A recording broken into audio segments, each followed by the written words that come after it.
My name is Tenzin Chodron, and I'm a staff of the museum section. On behalf of Department of Information and International Relations Museum section, I would like to welcome all of you here. And we organize Tibet Awareness Talk Series every month here. And on 19th, we will be having a talk on Tibetan Nomad. Is the nomadic life in Tibet coming to an end by Gabriel Lafayette. So this talk will be on 19th. And after that, for the next 3 months, we won't be organizing our talk series as due to the weather condition, as it's becoming colder, so less people are expected here. So in the month of March 2014, we will be again starting with the Tibet Awareness Talk Series. So this is just for your information. We also take care of our archive section, where we do collect rare Tibet old rare photographs, and we preserve it and we digitize it. And this is just to request all of you that you might have visited Tibet and your friends might have visited Tibet, so your contribution of Tibet's photographs is greatly appreciated. So because this is like we are passing on Tibet's culture through a pictorial way to the next generations to come. So this is very important for us, Tibet Museum. All right. So today it's my privilege to introduce to you our very old and dear friend of Tibet, Mr. Claude Arpi, who is an author, journalist, historian, and Tibetologist. And he was born in Angoulême, France in 1949. His interest in Tibet dates back from the early 70s when he first met His Holiness the Dalai Lama in Dharamsala. He has spent a considerable amount of time researching the history of Tibet and China as well as the subcontinent. After graduating as a dental surgeon from Bordeaux University in 1974, he decided to move to India, and since then he has been living in Auroville, Pondicherry, south of India, where a community township of various nationalities lives there. He is the author of several books on Tibet and India and a regular contributor on Indo-French relations. Claude Arpi regularly writes on the geopolitics of the region, environment, and Indo-French relations. He has authored several books, such as The Fate of Tibet, When Big Insects Eat Small Insects, and also The Glimpses on the History of Tibet, which is right here. This is the book authored by Claude Arpi. And he is also the director of the Tibetan Pavilion of Auroville, which is also named as Pavilion of Tibetan Culture. The Pavilion of Tibetan Culture is a center devoted to the study of Tibetan culture, the pet project of Claude Arpi. He is a great lover of Tibetan culture and an expert on everything Tibet and the politics that engulfs the history. His Holiness the 14th Dalai Lama inaugurated the pavilion on 20th January 2009. His Holiness has expressed immense happiness for the kind of development and progress that His Holiness has observed during each of his visits there, and most importantly, the genuine human spirit, the spirit of human brother and sisterhood, which was very much alive in that community. So I would like to tell you the brief story of this book, how it has come into existence. His Holiness the Dalai Lama requested Mr. Claude Arpi to capture the entire history of Tibet in a comprehensive slide presentation, as His Holiness hoped that this would inspire young Tibetans and others to delve more deeply into Tibetan history, for them to better understand and take pride in the past of the Tibetan people. After a year or so, Mr. Claude Arpi has said he has completed the project and forwarded the slide presentation on Tibetan history to the Department of Information and International Relations, and the Tibet Museum converted the 25 slides into panels, which constitutes an important part of the museum's exhibition on Tibet. And as we exhibited across the Tibetan settlements in India, and people have suggested that these are Tibetan history, the panels of Tibetan history, it would be very helpful if we make it into a book. that will be more helpful. So we, since it's authored by Claude Arpi, we published it and inaugurated by His Holiness the Dalai Lama in Pune on 28 July 2013. All right, so please join me in welcoming Mr. Claude Arpi, who will be speaking on the Disneyland of Tibet, hijacking Tibet. Yeah. Thank you. For 10 minutes, I'm a little embarrassed, but thank you. And thank you to my friend Tashi Kutsola, the director of the museum, for inviting me here. And I'm really glad that that exhibition has become a book. And they have really done a very good job. I think everyone is telling me that that book is very nice. So it's thanks to Tashi Kutsola and his team. No, I think it starts very badly because the title is not the same which was announced in the poster, but the spirit and the content is the same. So I think in the poster we announced the Disneyland of snow, and here it's called the amusement park. So it's more or less the same. It's an issue which is not often mentioned because we hear more about the immolation and other things which are happening in Tibet, in the Tibetan Autonomous Region, as well as former Amdo and Kham province, and all the atrocities by the PAP and the People's Armed Police against the Tibetan population. But we hear less about that phenomena, which is for me very important, and could also contribute to destroy the Tibetan identity. So it's about the Chinese tourist, the Chinese visitor coming to Tibet. In 2013, 15 million of Chinese, yes, I think it's too strong. The 15 million of Chinese are coming into Tibetan Autonomous Region. I will mention only and show the photo only for the Tibetan Autonomous Region. 15 million, and if you, I don't have the latest statistics, but maybe between 2.5 and 3 billion people, Tibetan local people are living there. So it means 7-8 times more than the local population of tourists. So the Chinese now are promoting the Tibet as the most marvelous part, the most fabulous region of the Chinese People Republic. Tibet, with its mystery, is a spiritual garden of Eden and is longed by travelers home and abroad. Only by stepping on the snowy plateau, one can baptize by all its splendor, culture, folklore, life, snow, mountain, saint mountain, sacred lake, residence with local characteristics and charming landscape. That's from Xinhua News Agency. So Tibet is promoted that way. You know, you have seen the recent picture in Beijing, the pollution. Most of the big cities in China are totally polluted, and many days the flights are cancelled, the schools are closed, you can't see 5-10 meters. So they say that we still have one very pure place, that is Tibet. So please come and visit Tibet. As a result, 15 million of people have visited Tibet. And as you saw, they also promote the spirituality of Tibet. That is a very special place. That is a very holy place. There's holy lakes. So it's mixed up also with the spirituality of Tibet, the religion of Tibet. Because when you call for 15 million of tourists, and it's growing every year, it's growing 20-30% every year. If you call that amount of tourists, you have to entertain them. You have to look after them, you have to give them something to see. And I think it's where the danger comes for the Tibetan culture and the Tibetan civilization. You see the Dalai Lama Palace has become an attraction. I think in July, the Chinese inaugurated a new opera in memory of Princess Wangshen, who was one of the wives of King Sanzeng Gompo. Sanzeng Gompo had two main wives who brought Buddhism into Tibet.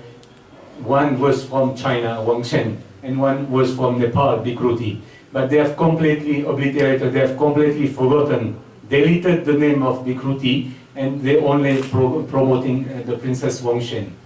And that fireworks with all the Potala Palace, the former Palace of His Holiness, has become just like a museum. That's why I said the Disneyland of snow, an amusement park. But at the same time, you see all. You see all the decoration, which are purely Chinese, which have nothing Tibetan in style. That's Jokang, the central cathedral in Lhasa. Again, decorated with the Chinese style. Everything has been synthesized in Lhasa and around for receiving these Chinese tourists. There's one thing which they have missed. It's mentioned in that book. In 1821 AD, there was a treaty between the king of Tibet, the emperor of Tibet, and the emperor of China, and they say that that treaty speaks in two languages, in Tibetan and in Chinese, about the friendship, the eternal friendship between these two people, but they consider it as two separate people, and they say that Chinese will remain in the land of China and Tibetan will remain in the land of Tibet, and they will not fight. So that they, I don't know, some official maybe not knowing the history, they also restored that pillar, which is near the Jokang. I think you see it here. Because I went only once in Tibet in '93, I was trying to find that pillar, but at that time they put a wall around and we couldn't see it. So now part of the beautification for welcoming the tourists, they have cleaned up around this thing, not knowing, I mean, and not mentioning what it is about. But this pillar, they call Doring, the Tibetan, the stone pillars, is about two different countries, Tibet and China, being friends and respecting each other's territory. You may have heard about the Bakor area, which is around the Jokang, and recently there was complete destruction, what the Chinese call renovation, and there was a petition because Potala as well as Jokang are part of the UNESCO World Heritage. So I think they got but 100,000 signature. By the time all these signatures were collected, the area was already renovated and ready to receive millions of, in some months, up to 2 million of tourists have visited Lhasa and the surrounding area. So that petition, they don't really care. It's about, you were asking me in the morning about the UN, the fact that China has been nominated again in the Human Rights Committee. China just goes ahead and does what they want. And they do it fast. It's not like India does. For those who live in India, you know that things take time. When you want to do a railway to Kashmir, they've started 20 years ago, still not reached Srinagar. I just was last week in Arunachal Pradesh. There's still no road to the border. So in India, everything takes more time. In China, they are very quick. They are quick to do roads. They are quick to do airports. They are quick to renovate the Bakor. So by the time that petition was signed, it was already reopened. And very paradoxically, they have passed a resolution in their local congress, the so-called Tibetan Congress, but mainly with Chinese delegates, resolution protecting the new renovated area that is now it's protected area, it's a heritage area, but they have redone everything and eventually they have put camera everywhere because it's one each time since 1987 when the first demonstration occurred, always it has started around the Bakor area. So you see now the place, a few months, they have gone very fast. And they say, no, there was no toilet and it was very poor hygiene and we had to beautify it. And they have inflatable snow lion, golden snow lion. The snow lion is the animal, national animal of Tibet. So they have put, which is totally kitschy and totally Chinese, which has nothing Tibetan, but just at the entrance of the Bakor. And you see all the Chinese tourists and clicking. they are so happy to visit their beautiful province of Tibet. I mentioned that opera. For the purpose of that opera, can we switch off that light?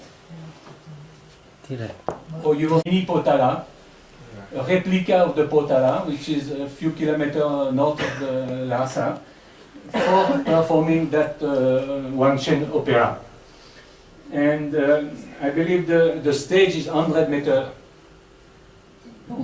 And they have 600 actors. I don't know if they are Tibetan or Chinese, but most probably they are Chinese.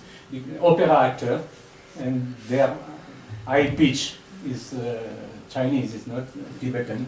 So that's King Tongzeng Gongpo and Princess Wangshen. So 600 actors. So it's a grandiose show for so-called promoting the culture of Tibet. But they promote only half of it, what is convenient for the regime. They don't promote the Princess Brikuti, and there is no balance. It's just promotion of their side of the history.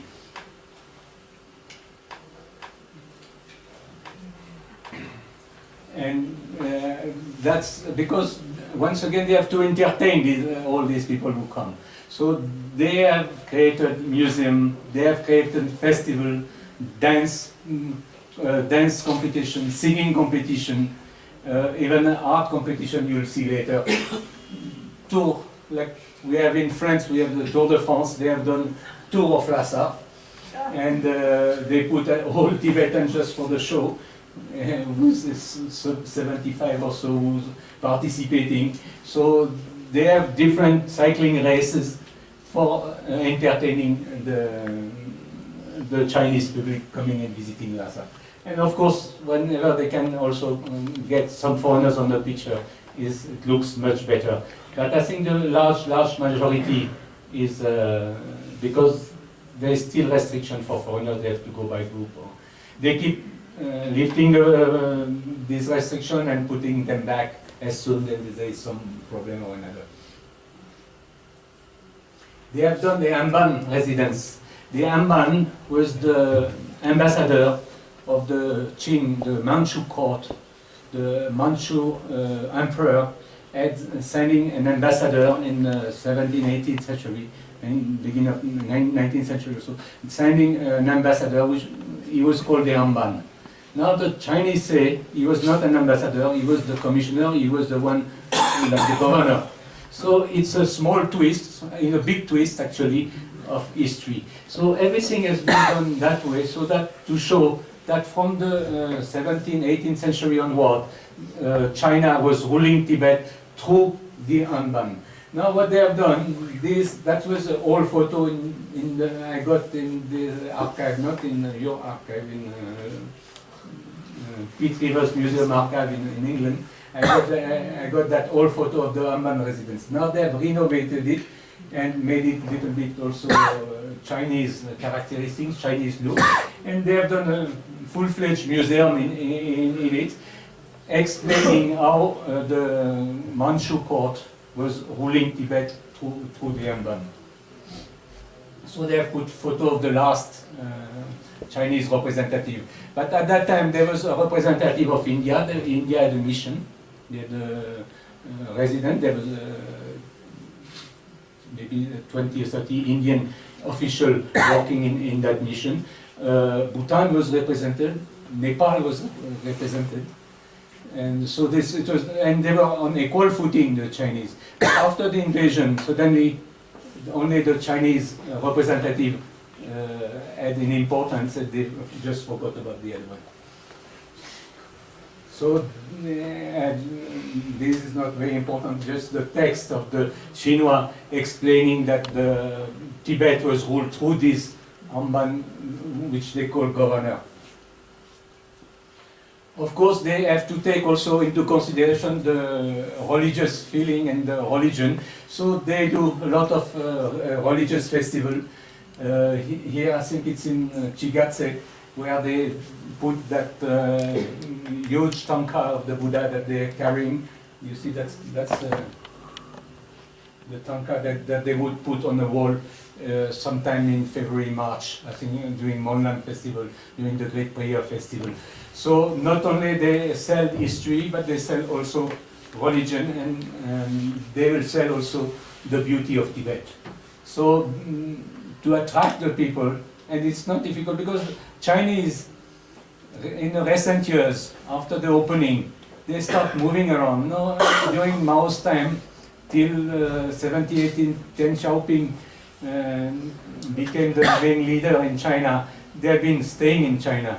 Today there's 100 million of Chinese going abroad. In France alone, and there's 1 million of Chinese. And it creates problem because sometimes they don't have credit card, they travel with their own money. And in Paris, in this police station, now they created a Chinese cell with Chinese translator for Chinese who have been stolen, because there's these gangs in Paris who know that the Chinese tourists are traveling with cash. So they, in the metro, on the tube, or in the street, they take their money. So they have created in Paris a cell for the Chinese tourists. So beauty is something which sells, because as mentioned about the pollution in Lhasa, Tibet is still relatively pure. They say that the purest lakes, the purest river, the Yalong Tsangpo, which becomes the Tsiang and the Brahmaputra in India, or this large lake, the Yangdo, Kyongso, Damso, they are relatively pure. But how long? Because tourism also is a pollution. When there's too many tourists, you face soon a problem of water, and you face a problem of people throwing their garbage and like that. It's a big problem, for example, around the Kailash Mansarovar, which is a very sacred place for Indians, but also for Buddhists who go on the perikrama, go around the mountain. So people throw their garbage there. So to have so many tourists is just a huge problem too. You see, so they come, so they use the Tibetan are used as a guide or as a showcase, yak, so they can take a picture. I mean, it's not very different if you go to Manali in India. There's also, they bring few yaks, and a lot of people coming from the plains and get a picture of the yak and very happy. But here it's done a much larger scale. China does everything on a much larger scale than India for everything. Whether it's the road, the infrastructure, everything, they are bigger. So you see the Namso Lake, which is next to Lhasa. How many tourists come for the picture? One very strange festival is the Sangyang Gyatso festival. Sangyang Gyatso was the 6th Dalai Lama. He is born in India, what is today the state of Arunachal Pradesh in Tawang. And later on, when the search party found that he was born there, they sent a delegation to bring him back to Lhasa. Now, on the other side of the Indian border, they have organized this Sangyang Gyatso festival.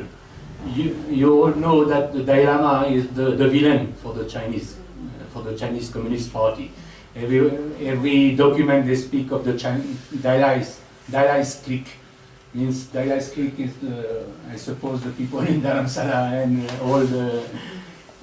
So they don't want to hear. They never wanted to meet him. They never wanted to discuss anything with him. Though few delegations have gone, but there was no real negotiation.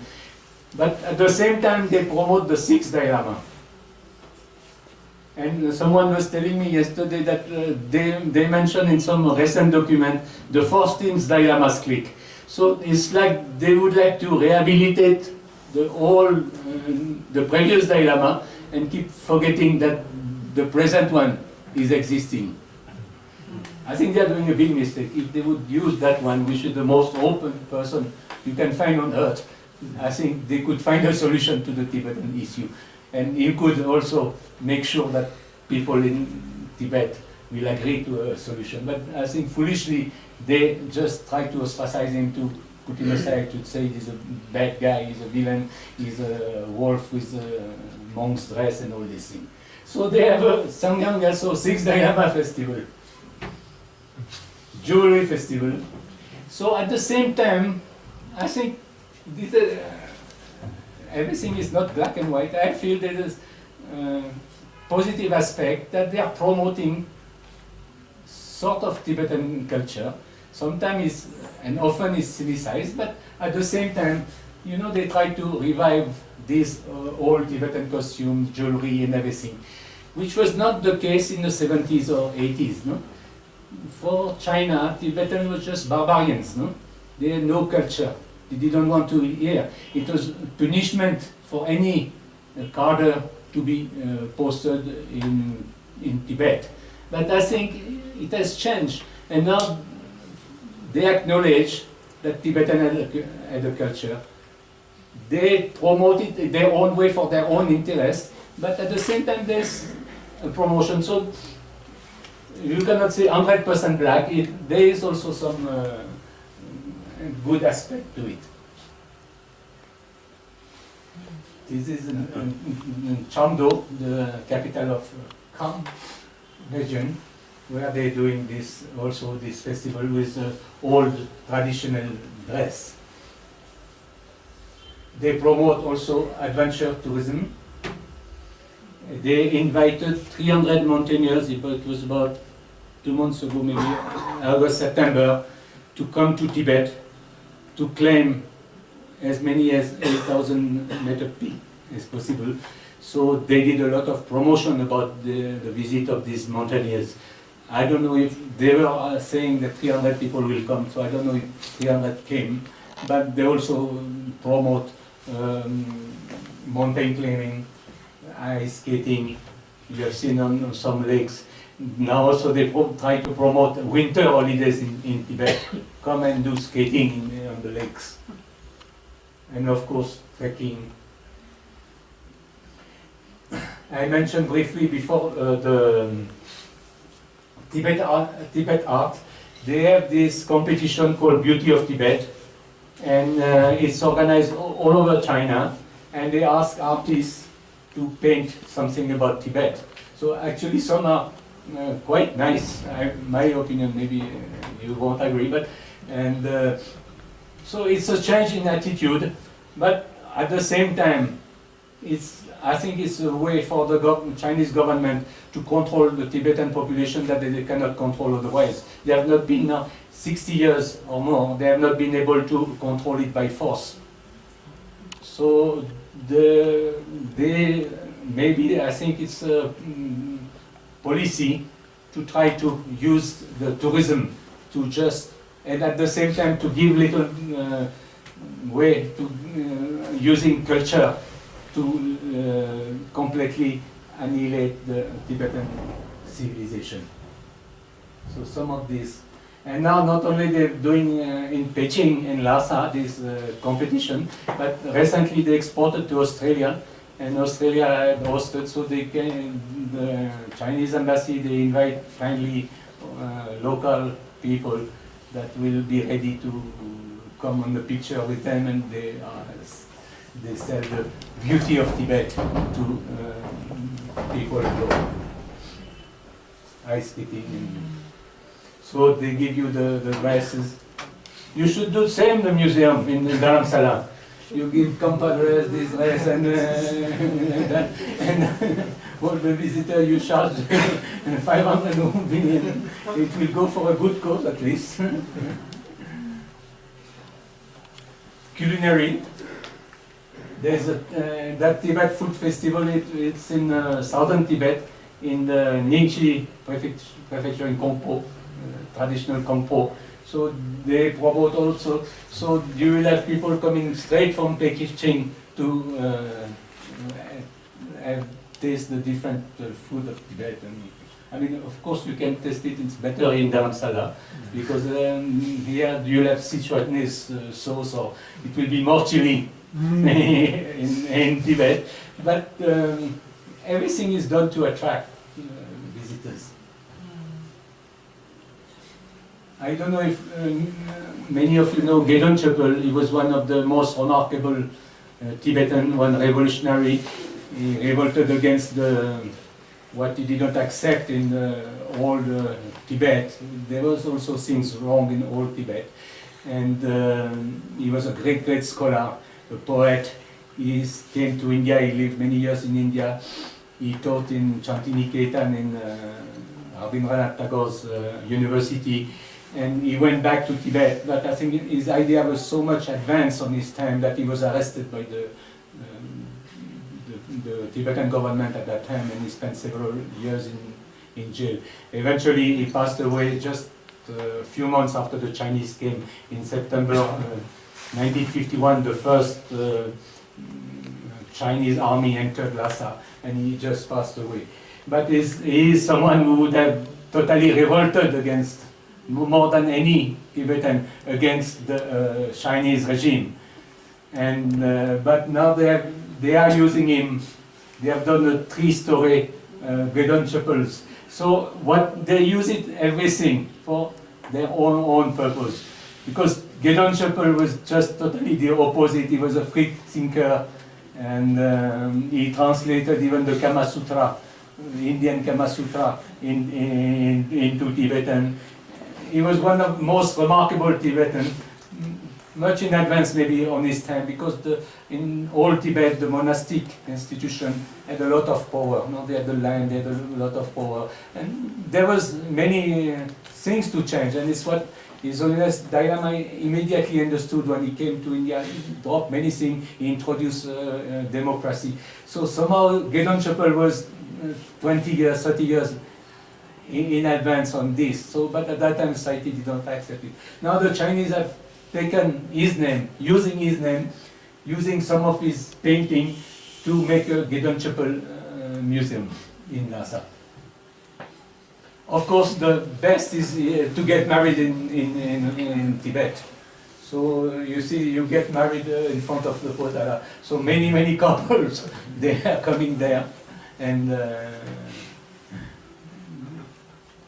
even from the army, from the People's Liberation Army.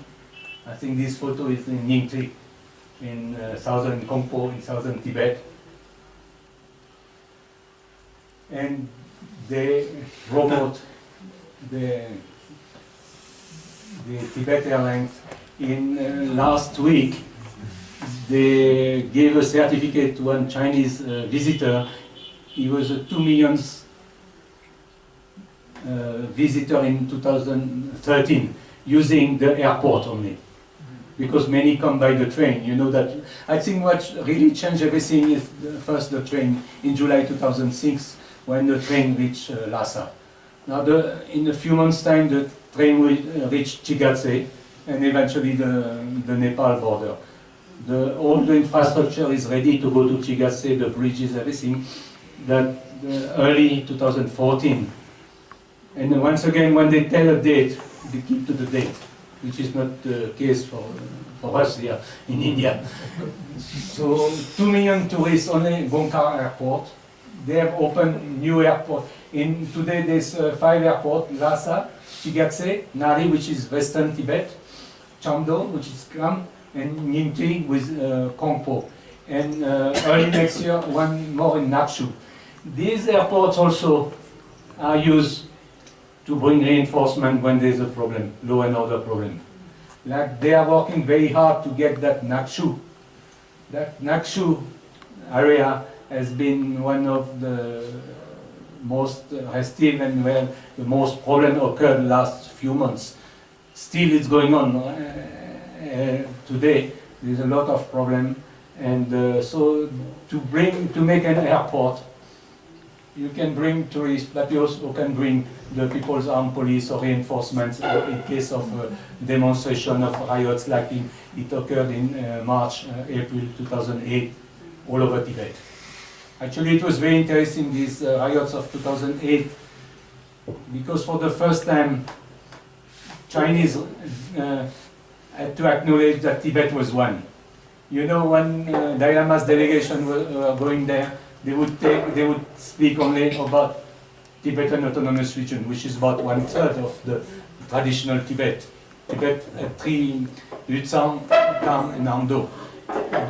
They would speak only Tibetan Autonomous Region, which is more or less Ilsang. Now, with these riots, suddenly our Tibetan friends here, or I think in Washington, the International Campaign for Tibet, they published map. And you see this map, then suddenly it's again the traditional Tibet when you see the map. Because most of the riots, even the same map for the immolation, most of these immolation didn't occur in the Tibetan Autonomous Region, mainly in Kham and Amdo, what is today Kangchu, Qinghai, and Sichuan for Kham. So 2 million have used the plane to go to Lhasa just in 2013.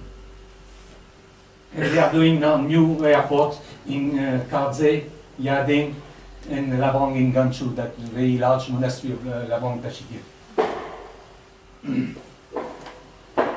As I mentioned, these airports are also used for development, and that particular one, that Ningchi or Ningchi or Kongpo, is also very close to the Indian border. So strategically, it's very important for them to be able to bring reinforcement in case of a conflict like in 1962. So it has always dual use. While in India, you know, the army is doing the road, the army, there's no mix-up of infrastructure between army infrastructure. Like when I was in Arunachal last week in Menchuka, which is very close to the border, there is a very beautiful landing ground, airport, 1.3 kilometers, but it's never used by civilian because it belongs to the Indian Air Force. So I think it's very clear from their side also to use both the infrastructure for civilian and military. Actually, the civilian aspect is paying for the investment, which is later can be used by army.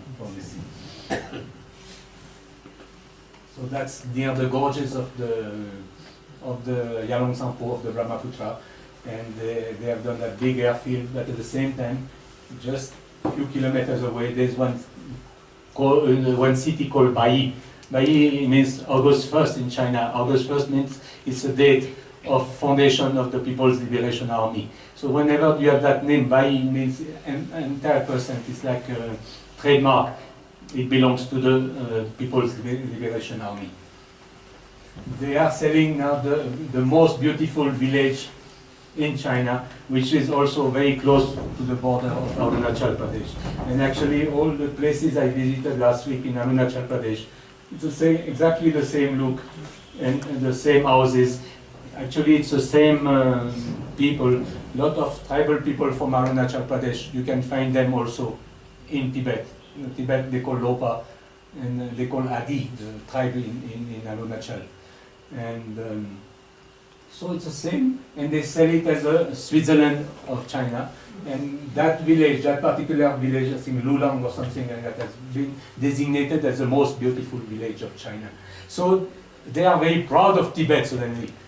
You know, it's what has changed in the mindset of the Chinese, and it's what is very dangerous in my opinion, that before Tibetan are barbarian, we don't want to have anything, there are no culture and everything. Now suddenly they discover that Tibet has a culture, Tibet has a past. Of course they use they twist whenever it's convenient, like the case of the Amban, and they promote Tibet also.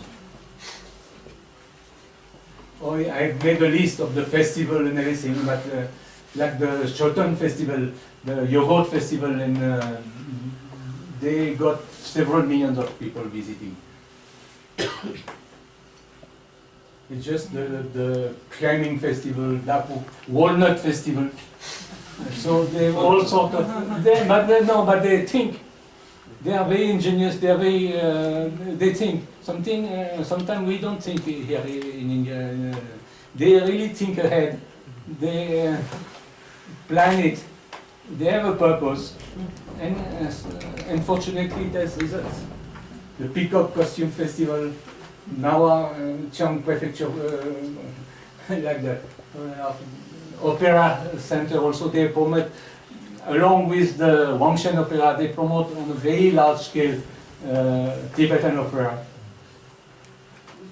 Thangka painting in Beijing, Tibetan horse competition, the people who can produce poem in Tibetan language. At the same time, they tried little bit to promote the language, which was one of the problems that the Tibetan have. That for years and years, their language had been totally neglected, and the Chinese language was used. But still, you see on all the Bakor and all the areas, there's big banner, the name big in Chinese and very small in Tibetan. And to get a job, it's better to know Chinese than to know Tibetan. So that's, I say, is it good for Tibet? I don't know. I think it's not good, but I think also at the same time, there's some, it's not, I cannot say it's totally negative, because there is a sort of revival of the culture and acceptance from China that Tibet has its own culture, which is very different, and which, of course, everything will be synesized, will be have a smell or a tint or a Chinese characteristic, like they say. So that's, I wanted to present that issue. That's not very often mentioned, but I think it's in a year to come it has a very important because the way it will go, it can just annihilate the Tibetan culture completely. I don't know, you have to answer, you have to tell me if it's good or it's bad. They were really ignoring Tibetan. In 1979, when the first delegation came from Dharamsala, early 79, Mr. Gyalo Donduk, His Holiness elder brother, met Deng Xiaoping. And Deng Xiaoping told him, I'm ready to solve the Tibetan issue. Everything except independence, I'm ready. So it's how the ball started rolling. And following that, 3 delegations went in 79 and 80, and the fourth one in 84.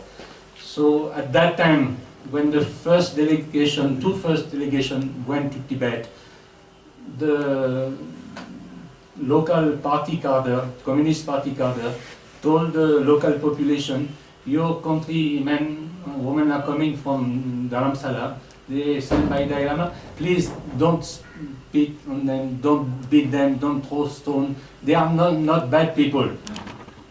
They thought between 59 and 79, they had totally liberated, what they call liberated, converted the Tibetan population to communism. And what happened when these people came, to Tenjushin's first delegation and second, Mr. Tetong's second delegation and Jason Pamela's third delegation, they just riot. They were rioting Lhasa. People wanting to take their chuba or to have a sort of a blessing, no? From the people sent by His Holiness, no? Because if it's first like His Holiness has come back to Tibet, and they pulled their hair, some of the people. One of the delegates told me one time they were driving with a car, and the tires would put prints on the road. They would take the soil and eat it. You know, you have in India we call prasad. You have sacred blessed food, no? When you put sweets in the temple in front of the deities, and after that is distributed by the temple, or even in Tsukakang, that prasad.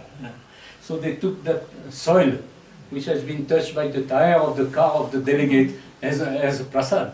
So the Chinese were totally flabbergasted.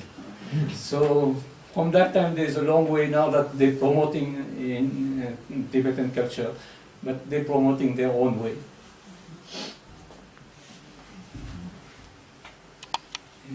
I think certainly that they are Chinese interested, but most of these Chinese, they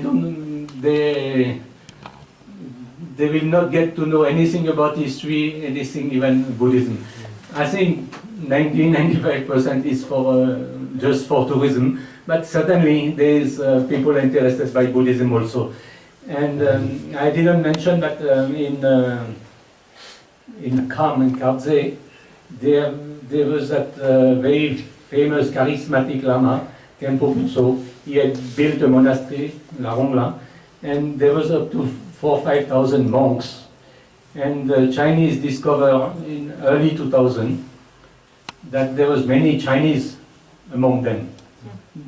There was up to 1,000 Chinese. So in 2001, that monastery was partially destroyed. Now, last month, some magazine, some picture appeared with monks' houses. It's very impressive that this picture is so beautiful. And they say, and I don't know if it's right or not, that up to 40,000 monks are living there now. It's just it's in what today is Sichuan province. So it's very close to China, so people are coming. I don't know if it was very true. 40,000 is a lot, because even the large monastery before 59, Ganden, Daipong and Sera, there's no more than max 7,000-8,000. 40,000 it's a lot. But the fact is that many Chinese are interested. I think many people are banking in Dharamsala or His Holiness or in CTA that revival of Buddhism will bring some change, but the communist religion is still very strong. They have very strong dogma, and according to the last plenum, which just the third plenum, which ended 2 days back, I don't think they are ready to leave anything of their power, and they'll make sure that everything that Communist Party remains in power. But that is a force counterbalancing. It gives a hope that something will change. If Chinese themselves start being interested by Buddhism, because after all, even during Manchu, there was this priest-patron relation that the Dalai Lama was the guru of the emperor, and in the Manchu Empire would give some protection to since the Yuan dynasty, since the Mongol dynasty, it has been like that.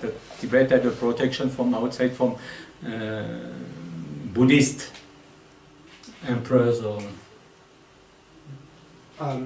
So one of the things that this presentation really reminded me of is kind of the treatment that American Indians have received kind of over the course of history in the U.S., where they really have been, there are some thriving, they turned into this cartoon caricature of what Native American Indians kind of were. And, while it does retain, in some cases, kind of the cultural aspects of the Native American peoples, because it's this kind of cartoon, depiction of them, I feel like in many ways it's a little bit more hurtful than it is helpful, and that it kind of creates this altered perception. So I was wondering if you could kind of flesh out a little more why, where you see kind of the benefit, I guess maybe that's not the right word, the benefit in kind of the Chinese, while they're still, acknowledging that this Tibetan culture exists, they're also kind of turning it into this caricature of itself that I'm guessing, doesn't really accurately represent what Tibetan culture is. So could you kind of explain that a little more? They do the sun dances and everything for American tourists to click, so it's the end. At the same time, the Native American also, when the tourists have gone, they do their own sun dances, and so that has remained. Of course, it has to put them in a reserve. It's a large reserve. I call it amusement park, but it's a large reserve, and today it's mainly in the Tibetan Autonomous Region. But I think with the opening of the airport in Labang Dachikil, in Kante, and other places in former Amdo and Kham, I should not say former, I should say Kham and Amdo, but today it's administrated by Qinghai or Gansu or Sichuan. I think they will also bring this sort of entertainment and amusement, but it's true that it's the end. So I hope that the Tibetan will have not the same fate, but they kept their faith into their culture very strong, no? And you can see it here in Dharamsala. Yeah. I remember once in '86, it was long ago, nearly 30 years ago, I had asked His Holiness, what will happen in Tibet? What is the fate of Tibet? No? He said, we have nothing to do. Everything, the change will come from China.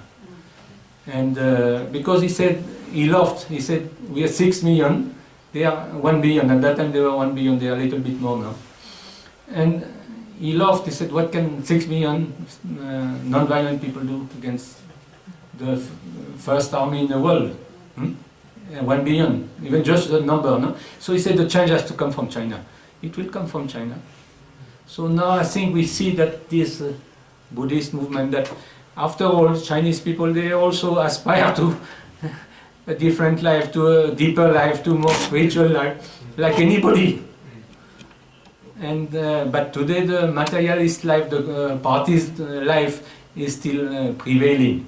So I think Xi Jinping realized that first he has to cleanse the party. No corruption, no, otherwise it will erupt everywhere. Now, during the last plenum ending day before, they have decided 2 things. One is to create one group on reform, economic reform, mainly for the state-owned enterprise, which just paralyzed the whole thing. You know, it's all the Stalinian companies. And the second thing is for to create a national security advisor and a national security group for tackling the law and order, the resentment, all these demonstration, riots. In mainland itself, I don't know, 2-3 years ago they had calculated 1.23 lakhs, I mean 100, for those who don't understand, lakhs, 100,000, 130,000 demonstration for local issues mainly. The point is, local issue, I was discussing with my friend Michael that for mining, for dams, the local issue in the mainland is a local issue. It's an environmental issue. The same issue, for the same reason, with same background, in Tibet, the Chinese become very nervous. They react 10 times stronger. They start bashing the Tibetans, because in their mind it becomes a nationalist issue. They add that tag because it's Tibet. The same thing in Xinjiang, same thing in Inner Mongolia. They have arrested 2-3 days ago a lot of people demonstrating for mining. The people were right, they're absolutely right, and the state was wrong. Or maybe not the state, the big lobbies who are controlling all this dam and lobby. But if the same thing happened in China, it will be dealt differently than if it's happening in Tibet. That's a tragedy, and it creates a vicious circle. And people, there's more and more resentment. That's why people, at the end, they immolate themselves or like that. It's a vicious circle, and I don't think the party has the capacity or the vision to come out of it. Because they would have to introduce some other reforms, more democratic. They say the democratic reform is just an invention from the Americans, no? Or the West. They say, we don't believe in this, we can find our own system which will be far superior. Because they say that there is, I mean, if you just look at the Indian system, there's a lot of corruption in the political system in India. There's so much corruption, there's so much scams after scams after scams. So they said, maybe rightly, that that's not the ideal system. But the advantage of that system, democratic system like in India, that you can kick out the corrupt after 5 years. So you have another new set of people. Sometimes they are as corrupt, but again after 5 years you can kick them out. So you can hope that slowly there'll be some improvement in the situation. Here in that case you can't kick out the party. Nobody can kick the party. Because if you attack the party, you get a lot of trouble. There's a Nobel Peace Prize in jail, no? Just because he asked a petition to be signed. Is it good? I don't think so. No, I'm saying, what are you referring to when you say No, is? What is? And it's good, the entire bringing tourists and... Oh, simplest example. example here is the worm on the tip of the hook. Is it good for the fish? No. So also the present short-term relaxation, tourism, cultural fashion, attention from the political problem. And here again, the 6th Dalai Lama festival. This is a devious way of China claiming Arunachal. Because the 6th was born in, this is a dirty political trick, it's not promoting Tibetan culture. So I will say it is not good. Thank you. I agree, bad and 10% good.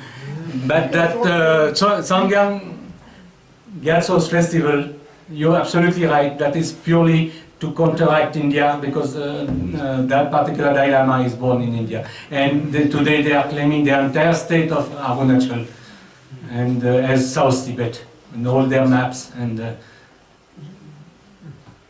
actually you may have heard that sometimes they intrude into India's territory, the PLA, the People's Liberation Army. And when they enter in these Indian villages which are very remote, and they have no road facility, nothing. They said, we are same. You are also Chinese. Look at your face, your eyes. Look at this Sikh, the Sadarji, the Sikh. They have a longer nose. They have all different faces. They are not like us. We are same. So if we come, it's to help you only. We are not only your friend, your brother. We are the same. We always say like that when they come. Francis Young husband, who in 1904 invaded Tibet on behalf of the British. He was really tough. He was a captain at that time. He was a tough colonizer. No, he had gone in Central Asia. He had gone in Kashmir. So he was sent by Lord Curzon, the viceroy, to invade Tibet with Indian troops. So they just smashed the Tibetan troops. The north of Sikkim, the Tibetan troops tried to stop them. They were totally smashed. And finally, young husband reached Lhasa. They forced onto a convention on the Tibetan government, but at the same time acknowledging that the Tibetan government was a state in itself and could sign a convention.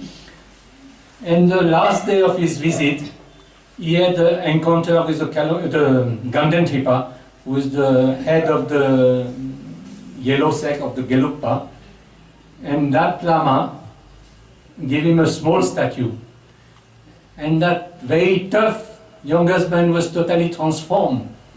When he went back to England, he became a pacifist. And all the rest of his life, he was a militant pacifist. From the toughest army and intelligence officer from the British Raj, he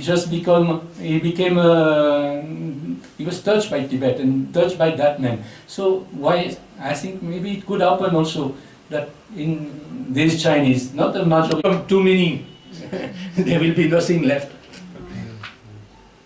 Yeah, I think already. Already? Nobody is doing the... And Because they want it to go faster. and they don't want much Indian to go, though it's a very special place for India, the Kailash Mansarovar. There is only one way to go today, except those who go via Kathmandu, which is very difficult. The issue that when I was on this built road with the signs pointing counterclockwise, because it's a circle, except you come to one point where it makes sense, but in walking round, then I did encounter Tibetan pilgrims, and the one kind of confusing issue was the concept of going round, which they didn't seem to, nothing seemed to alter them walking round the normal way. It was as though there wasn't a road. So it appeared to me, coming from England, that it looked like they weren't affected by the road. The bigger idea was to go around.